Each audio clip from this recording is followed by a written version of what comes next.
Hey, I'm the Synthesist, and in this video I'm going to be responding to your comments on my Sargon v. Akilah series. First though, let me say thank you to everyone that commented on and liked the videos and subscribed to the channel. Your comments, likes, and subscriptions got the YouTube algorithm's attention and boosted the videos into other people's feeds. This was huge for me and this channel, and it was also huge for getting the word out on Sargon's case for fair use. I'd also like to thank YouTuber Law. Unlike me, he is an attorney, and he took the time to check out my videos and leave a couple of comments. Obviously, I don't consider his comments to be an endorsement of all my arguments, but it's cool to have a lawyer at least agree that I'm on the right track. He has also done a series of videos on the Sargon v. Akilah case, as well as many other cases and issues that affect YouTube, so I highly recommend you check out his channel. And if you're a creator, I specifically recommend checking out his video on false DMCA claims. Talks about what not to do when responding to a DMCA claim on YouTube, and here's a hint, most of the advice you get online is wrong.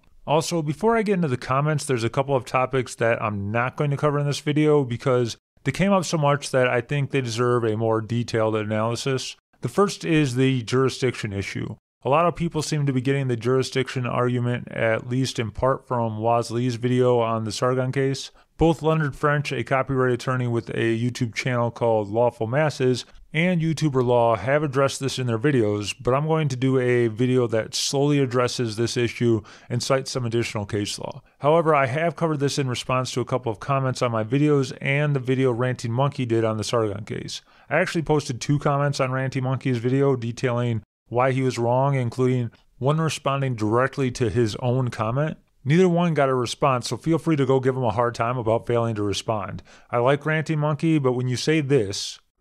Now, if somebody's critical of me and wants to have a discussion about that, I'm happy to have those talks. And then respond only to the weakest arguments people send your way, you should definitely get some shit for it. The other topic that I'm thinking of doing a video on, but haven't committed to yet, is the comparison of Sargon's case to Richard Prince. A lot of people are using Richard Prince's work as a defense of Sargon, and in response, a lot of people are saying Richard Prince's current fair use defense doesn't look too good. My argument is more that the Richard Prince cases and Sargon's case aren't anything alike once you get past the superficial impressions. But as I said, that's a topic for another video. So with all that out of the way, let's look at your comments. And just as a teaser, the response I give to the last comment on this video involves Akilah compounding the damage she did in the shocking evidence video, so you're going to want to stick around for that. In response to the shocking evidence video, Bruce Bartup commented, ridicule her argument versus demean and belittle her herself as a person. Not the same. This is arguably a moral argument about Sargon's work in general, but not really a legal argument. It doesn't really matter whether Sargon's target was Akilah herself for just this single video. Nor does it matter whether you like his methods or his motive. We can have that debate about Sargon, but it doesn't apply to the legal case. However you define what he did, it would still fall under the umbrella of commenting on the copyrighted work. That's all the law cares about. And it's important to note here that even if you hate Sargon both as a person and at the work he does, you should still demand equal treatment under the law. Anything less leaves you personally vulnerable to similar treatment down the road. Responding to the nature of work video, Litchwell commented, Sargon's shitposting channel than she does, and she's trying to argue her importance? Hilarious. I'm assuming this is referring to Sargon's channel, The Thinkery, having more subscriptions at 192,000 than Akilah's channel, Akilah obviously, at 155,000. I agree that we can make jokes about Akilah's overinflated sense of self-importance all day long, but since it helps Sargon's case not to argue against this, from a legal perspective, this is worth ignoring.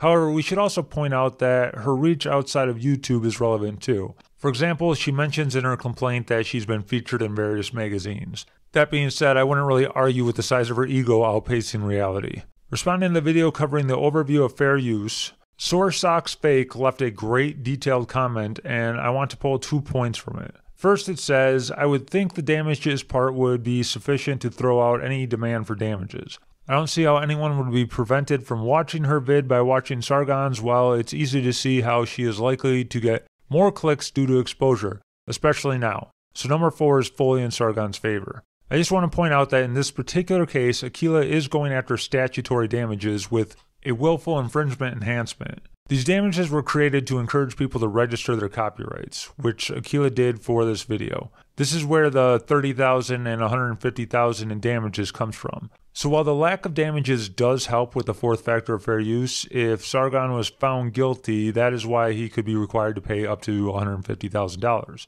The comment then ends with, is the court case seriously filed for the purpose of copyright, or for other purposes such as a vendetta, greed, stifling of free speech, etc., which I suspect would sway most judges fairly quickly on this one to the point of throwing it out instantly if Akilah has any contact with the large body of ideological Sargon haters who are trying to shut him down. Copyright is there to help create more speech by acting as an incentive.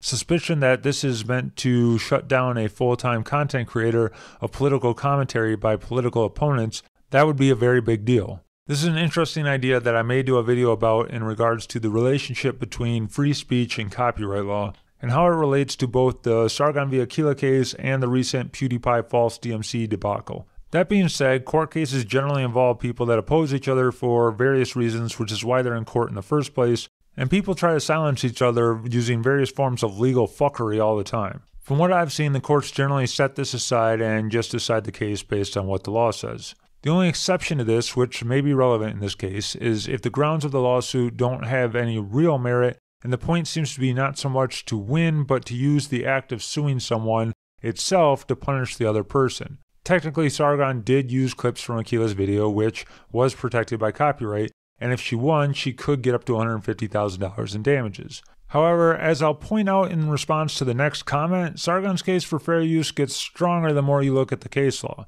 Additionally, Akilah suffered no actual damages, probably benefited from Sargon's clip, and Sargon made no money from the clip, or at least so little as to be irrelevant. If it wasn't for the statutory damages, this case would literally be pointless because the cost of winning would exponentially exceed the damages that could be recovered in this case. And that may still be the case here, since while the highest amount asked for in this case is $150,000, the lowest amount possible is $200, which seems reasonable since even this would be more than Sargon actually got for putting up the clip. Therefore, the courts might look at this case and see it as a somewhat pointless case with the sole purpose of attacking a political opponent, and therefore wish to disincentivize using lawsuits to do this in the future. While I doubt this would be a deciding factor, it may make its way into the opinion just as a warning against future attempts. The final comment I'm going to talk about responding to the shocking evidence video is Ramsey Rammerman saying this. I fully agree. I saw that in the complaint too. I like your point about the single-mindedness. For a copyright attorney to even use the term criticize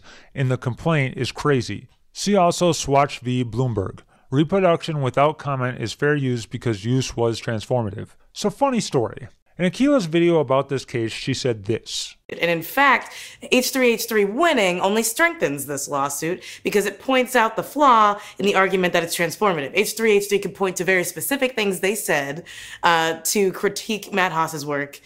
The same can't be said for what Sargon did. This has got to be one of the stupidest things ever said. I'm guessing her internal logic here somehow rests on the idea that somehow because the judge in that case upheld H3H3's fair use defense, and that defense isn't exactly the same as Sargon's, Sargon doesn't have a fair use defense? That's about the only way you can turn a fair use defense being upheld into something that helps you defeat a fair use defense. It's just dumb. One rationale for upholding a fair use defense does not exclude all other rationales.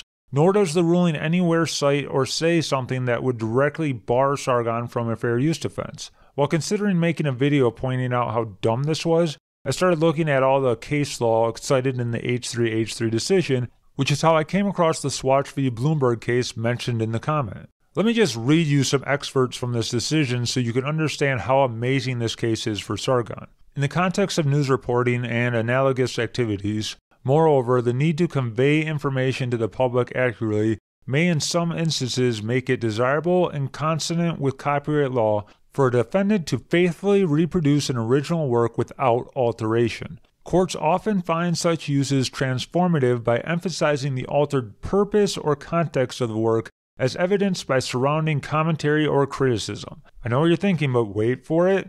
Here, Bloomberg provided no additional commentary or analysis of Swash Group's earnings call, but by disseminating not just the written transcript or article, but an actual sound recording, Bloomberg was able to convey with precision not only the raw data of the Swash Group executive's word, but also the more subtle indications of meaning inferable from their hesitation, emphasis, tone of voice, and other such aspects of their delivery. This latter type of information may be just as valuable to investors and analysis as the former, since a speaker's demeanor, tone, and cadence often elucidate his or her true beliefs far beyond what a stale transcript or summary can show. It then goes on to say, furthermore, a secondary work can be transformative in function or purpose without altering or actually adding to the original work. Here, notwithstanding that the data disseminated by Bloomberg was identical to what Swash Group had disseminated,